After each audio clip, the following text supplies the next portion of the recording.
Hello viewers, Media J2K here again with my first follow-up of the previous eBay haul video, the bigger box with the two smaller boxes. If you remember that video, I'll link it in the description below. Here I have from that box of the loose classifieds, the Iron Grenadier Trooper and the Iron Grenadier B.A.T or IG B.A.T. Right here you can see that the clear shield of the bat is staying in place. They usually fall off for me, so far so good. We'll take advantage. That's the damaged shield. It comes with the undamaged shield, and the golden arms seem to, the shine looks better on these figures than the dull metal colored arms on the regular bats. I don't have the retro bat at this moment, and these bats come with this more robotic head that I think first came with the Arctic bat, if I'm not mistaken.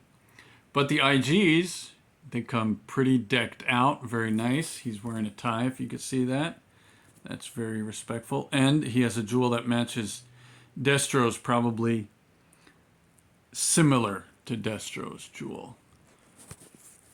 But they have a sharp uniform, those IGs. They always did. Yeah, they always did. The 4-inch version back in the new mold era was a little, disproportionate, but they did a good job with this classified version. Except the helmet pops off really easy. It falls off really easy, pops off really easy. But this bat, look, he's taller than the IG and more menacing with this robotic head. So let's look a little closer. We'll do the bat first.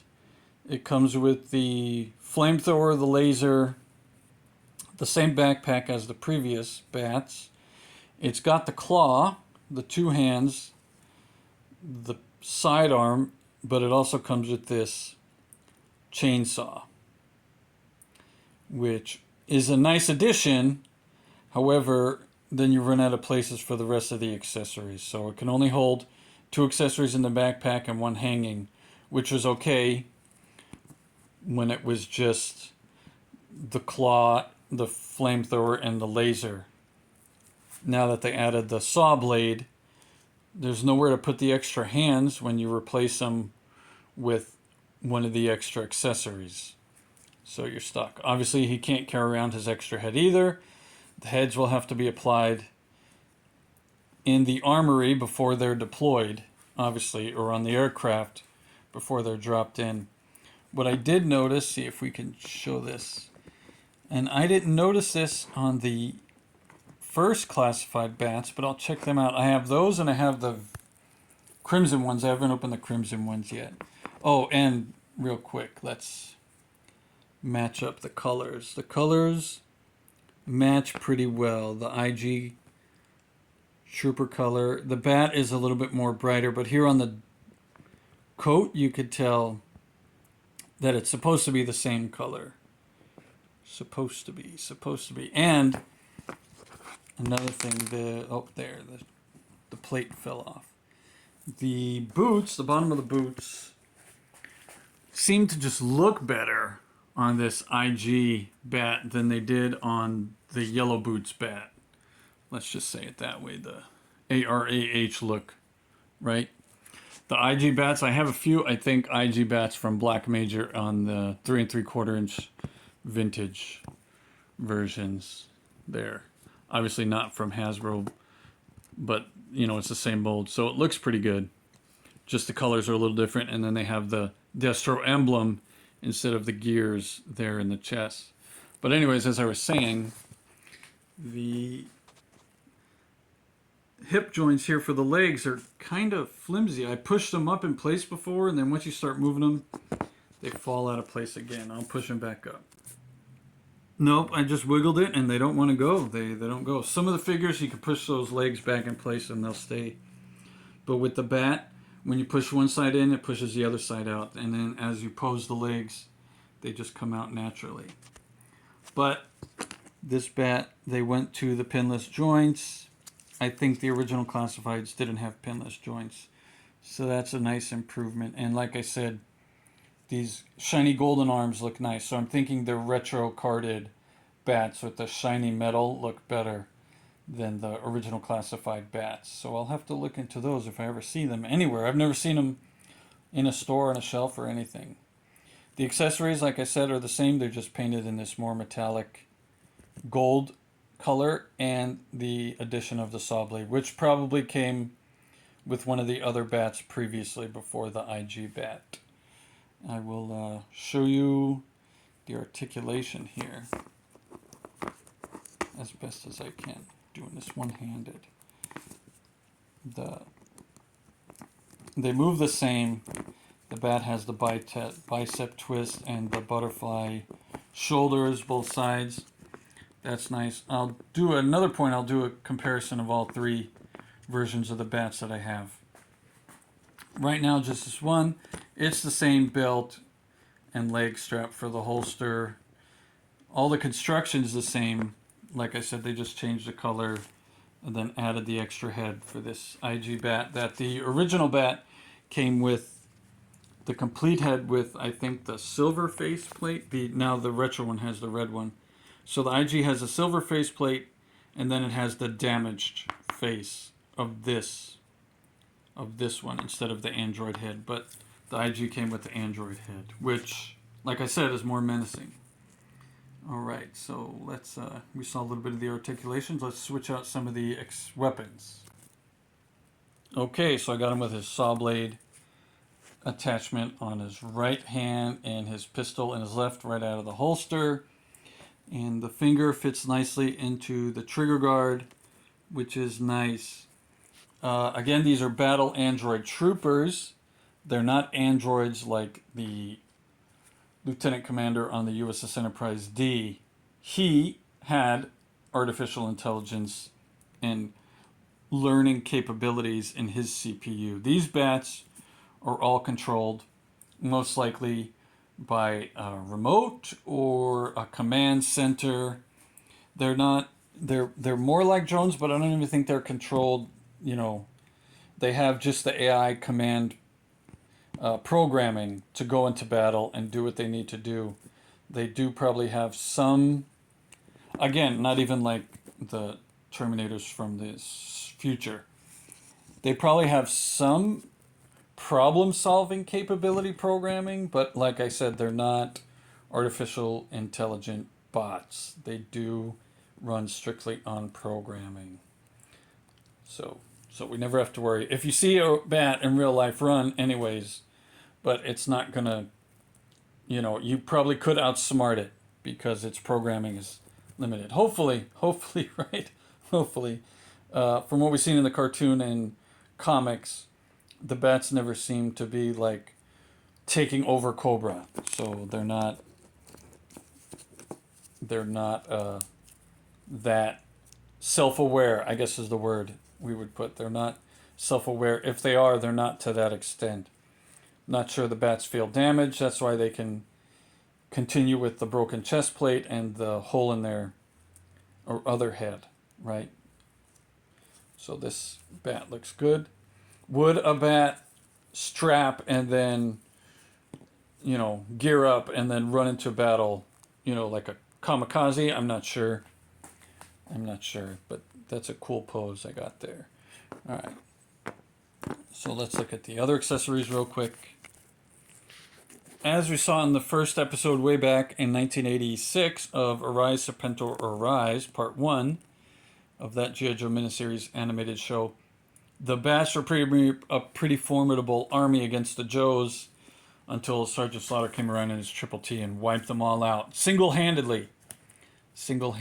And then in further episodes, the Bats didn't put up as much as a fight. And in the comics, I think the Bats are nerfed on purpose because they really would just rip through humans.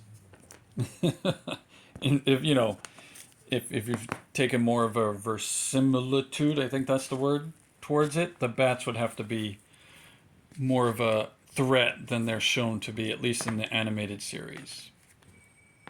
All right. Okay, and now we got the IG Trooper. He comes with this long rifle with its stands and its, massive case or magazine. I think it's a clip. And then it has the smaller rifle with its extra handle. So that must mean if you need it to go fully automatic, the recoil is going to be pretty serious. The magazine is removable with this rifle, and the magazine is removable on the big rifle too. The IG comes with the sword, not to forget that. These uniforms came with swords, I guess as the last line of defense, but they're more there just for show. Joes probably won't get close enough unless Snake Eyes, I guess they could take on Snake Eyes, right? In a Storm Shadow version 2 with their swords. But the jacket may come off. Yeah, like you'd have to do that whole, maybe just the lower half of the jacket. The chest is all the mold of the figure. It's not loose. They do have the butterflies also. Let's look at the head real quick. Oh, this Destro pistol, which is the IG issue, does fit in that backpack. And the IG also has their pistol here on the rear of their belt. That is removable. So as he runs out of ammo on his bigger weapons, he goes down to the smaller weapons. So that means these IGs won't stop. They have 4 arms and then a sword. So they'll just keep going until the very end for Destro. So it's got the sash here. I'm presuming this sash on their chest is their rank, or shows their rank also, but it also holds the holster for the rifle in the back. So let's check out the other armaments on this figure. So Destro has his units well armed and well trained, obviously. The sword is a little tricky getting it out of the sheath, but not impossible. And then just carefully get it into the hands there. The pistol, again, worst case scenario. Worst case scenario. The sword is probably more useful in that close quarters because, 11 bullets will run out pretty quick. But the sword, that'll keep someone on their toes. Unless they have a weapon, then, like a firearm, then it'll be a little rough. Let's look at the articulation's really good. Pinless joints again. Double jointed elbows, double jointed knees. And these legs move pretty good, even though the jacket's there. So I was able to get him down on his one knee, so that pose works. And his head doesn't move very much, though, so that's disappointing. It'll go left and right and a little bit up and down, but there's not much movement in the neck, right? Let's see if I can show you that on video.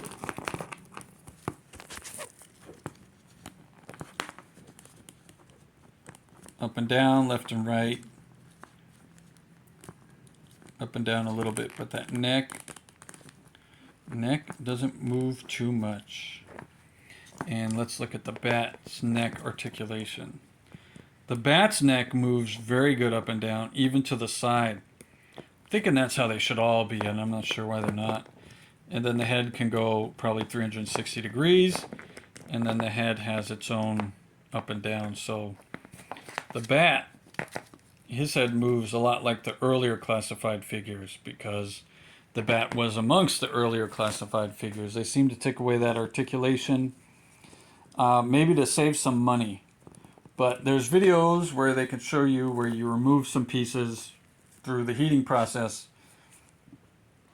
and then Dremel out the obstructing portions, and then you'll get more articulation. So if you want to look for those videos, classified articulation modifications, you can look those up. Alright, and these, oh look, that's what would happen with the Bat legs. One moves the other one. But these, you can see, stay in place a little bit better. But unlike the Bat just won't stay in place. It just keeps falling out. So, thank you for watching. Thank you to those of you that like, share, and subscribe. These are 2 videos in that box of, I think there was 11 in there, so we got 9 more to go. 9 more figures to go, maybe not 9 videos to go. And, look, this bat came, as you keep them posed, the stock here gets tucked under the bicep, so it's always going to be, unless you put it tight against the shoulder holding the rifle that way in your poses, this stock is always going to bend. It's flexible plastic, obviously, but just the way the figure's made, that's what's going to happen. All right, with the handle here, and these stands go up and down both directions, so that's nice. Very nice. All right, and then the bat, like I said, we have the claw also, which is an attachment for either hand, and the other clear chest plate that's not damaged. All right, so for Laird Destro, thanks again to those of you that like, share, and subscribe.